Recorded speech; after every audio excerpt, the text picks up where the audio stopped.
अब महाराष्ट्र की इस उठापटक की सियासत में महाराष्ट्र नवनिर्माण सेना के अध्यक्ष राज ठाकरे कैसे शांत रह सकते हैं।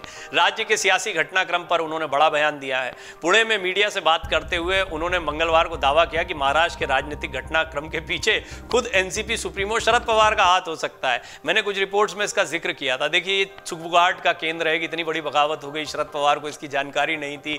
इसको लेकर बहुत सारे सवाल खड़े होते हैं। लेकिन मनसे प्रमुख राज ठाकरे हैं, अपने बयानों को लेकर खासे चर्चा में रहते हैं। वो शरद पवार को सवालों के कटघरे में खड़ा कर रहे हैं। राज ठाकरे जो है, उनकी सियासत बहुत दिलचस्प है। वो बीजेपी के साथ हैं, शिंदे के साथ हैं, अपने साथ हैं, एनसीपी के साथ, किसके साथ हैं समझ में नहीं आता है। लेकिन गाये बगाए वो सबके खिलाफ बयानबाजी करते रहते हैं। वो पहले ही कह चुके हैं, मैं अपनी महाराष्ट्र नवनिर्माण सेना देख रहा हूं। उनका राजनीति करने का यह तरीका रहा है। खैर, एनसीपी के खिलाफ बयान देना कोई नई बात नहीं है, जैसे उद्धव के खिलाफ वो देते रहे। उद्धव के खिलाफ तो उन्होंने ये भी कहा था कि ये उद्धव की गलती से टूट गई है। अब एनसीपी के टूटने पर वो कह रहे हैं कि शरद पवार जो हैं वो इसके पीछे हैं। मनसे प्रमुख राज ठाकरे ने मंगलवार को दावा किया कि राज्य के राजनीतिक घटनाक्रम को खुद राष्ट्रवादी कांग्रेस पार्टी के प्रमुख शरद पवार का आशीर्वाद हासिल हो सकता है वो कह रहे हैं। राज ठाकरे महाराष्ट्र में अजीत पवार समेत एनसीपी के 9 विधायकों के एकनाथ शिंदे नीति सरकार में शामिल होने के बारे में पत्रकारों से बात कर रहे थे। उन्होंने कहा, राज्य में जो हुआ वो बेहद घृणित है। ये महाराष्ट्र के मतदाताओं के अपमान के अलावा और कुछ नहीं है। मनसे प्रमुख ने कहा, महाराष्ट्र में इन सब चीज़ों की शुरुआत शरद पवार ने की। उन्होंने पहली बार 1978 में पुलोद सरकार का प्रयोग किया था। महाराष्ट्र ने पहले कभी ऐसे राजनीतिक परिदृश्य नहीं देखे थे। ये सारी चीज़ें पवार से शुरू हुई और पवार पर ही खत्म हो गई। देखिए, ये बात सही है। मैंने भी एक रिपोर्ट बनाई थी कि पवार जो हैं, उनकी सियासत को भी देखेंगे आप तो बहुत तोड़फोड़ की राजनीति उनके जीवन में रही है, दल बदल की राजनीति उनके जीवन में भी रही है। ऐसा नहीं है कि शरद पवार इससे अछूते रहे हैं। तो अब राज ठाकरे को कहने का मौका मिल गया। वो कह रहे हैं कि शरद पवार ने जो किया वही हो रहा है उनके साथ में। उन्होंने दावा किया कि हालिया घटनाक्रम के पीछे खुद शरद पवार हो सकते हैं। राज ठाकरे ने कहा, प्रफुल्ल पटेल, दिलीप वलसे पाटिल, छगन भुजबल उनमें से नहीं है जो अपने दम पर और शरद पवार के आशीर्वाद के बिना अजीत पवार के साथ जाएं।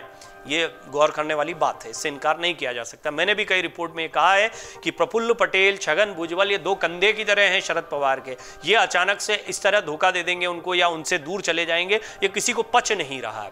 तो कहीं कोई मौन सहमति है, कोई बातचीत हुई है, उनको जानकारी दी। प्रफुल्ल पटेल कह चुके हैं कि हमने जानकारी दी थी। अब हालांकि जिस तरीके से शरद पवार अपनी पार्टी को बचाने में लगे हैं, बैठ के कर रहे हैं, उससे यह भी साफ है कि वो अजीत पवार के इस कदम के खिलाफ अपनी तैयारियां कर रहे हैं। इसको भी अनदेखा नहीं किया जा सकता है। सांसद हैं अमोल कोले ने कहा कि एनसीपी में बगावत के बाद वो बहुत असहज महसूस कर रहे थे और उन्होंने सांसद पद छोड़ने की इच्छा व्यक्त करने के लिए शरद पवार से मुलाकात की।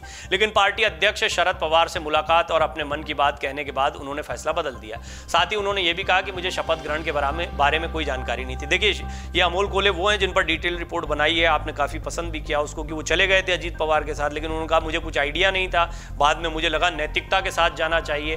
दिल और दिमाग में कई बार दिल की सुनना चाहिए, क्योंकि दिमाग नैतिकता को भूल जाता है। उन्होंने ये अपना एक ट्वीट भी किया था बाकायदा। जिन नेताओं ने फैसला लिया वो 30 से 35 साल से राज्य की राजनीति में सक्रिय हैं। ऐसे नेता हैं जो कुछ लाख लोगों का प्रतिनिधित्व करते हैं, इसलिए उनके बारे में बात करना उचित नहीं होगा। लेकिन मुझे उनके शपथ ग्रहण के बारे में कोई जानकारी नहीं थी। ये बात अमोल कोले ने की। तो कुछ लोग हैं जो शरद पवार के साथ वापस जा भी रहे हैं। क्या एक बात और मैं यहां पर कोट करना चाहूंगा, देवेंद्र फडणवीस के साथ में अजीत पवार ने पहले भी सरकार बनाया। 80 घंटे तक ये सरकार चली थी, डिप्टी सीएम तब भी बन गए थे। शरद पवार अपनी किताब में उल्लेख करते हैं इस घटनाक्रम का कि जब उन्होंने विधायकों को फोन किया तो बताया गया कि मेरी सहमति के बाद ये लोग गए हैं। मैंने उनको कहा कि मेरी तो कोई बात ही नहीं हुई है, मैंने इस तरह से अजीत पवार से कोई बात ही नहीं की है, ना मेरी इस पर सहमति है कि आप बीजेपी के साथ सरकार बना लें।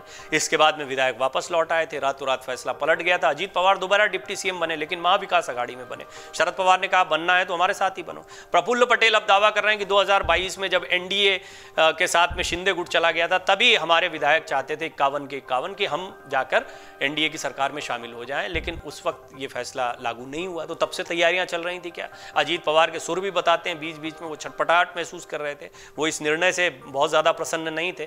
लेकिन देखिए, शरद पवार दूर की कौड़ी खेलते हैं, इसलिए शरद पवार हैं। शरद पवार ऐसे ही पार्टी बनाने में कामयाब नहीं हुए, संगठन खड़ा नहीं किया, वो आगे की रणनीति को देख रहे हैं। वो महाविकास अघाड़ी को इस स्तर पर ले आए कि वो बीजेपी और एनडीए को एक चुनौती देती दिखाई दे रही थी महाराष्ट्र में।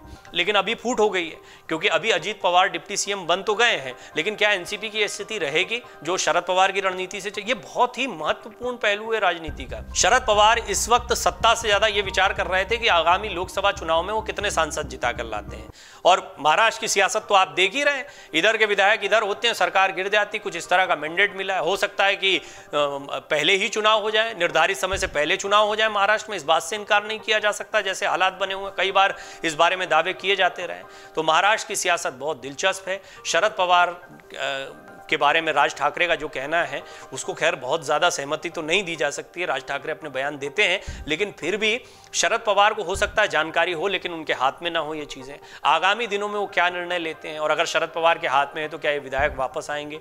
अजीत पवार को जैसे झटका लगा था उनके शरद पवार के इस्तीफा देने और इस्तीफा वापसी के बाद, वैसा ही झटका दोबारा अजीत पवार को लगने वाला। कोई नई बात नहीं है कि अजीत पवार डिप्टी सीएम तो बनते हैं, 5 बार बन चुके हैं, लेकिन थोड़े समय के लिए बनते हैं और फिर डाक के 3 पात। अमर उजाला अब आपके टीवी पर भी। अपने स्मार्ट टीवी पर YouTube पर सर्च करें अमर उजाला, चैनल सब्सक्राइब करें और देखें ताजा खबरें, वो भी HD क्वालिटी में। और हाँ, बेल आइकन दबाना ना भूलें ताकि हर खबर हो आपके घर। अमर उजाला, निष्पक्ष, निर्भीक, निरंतर।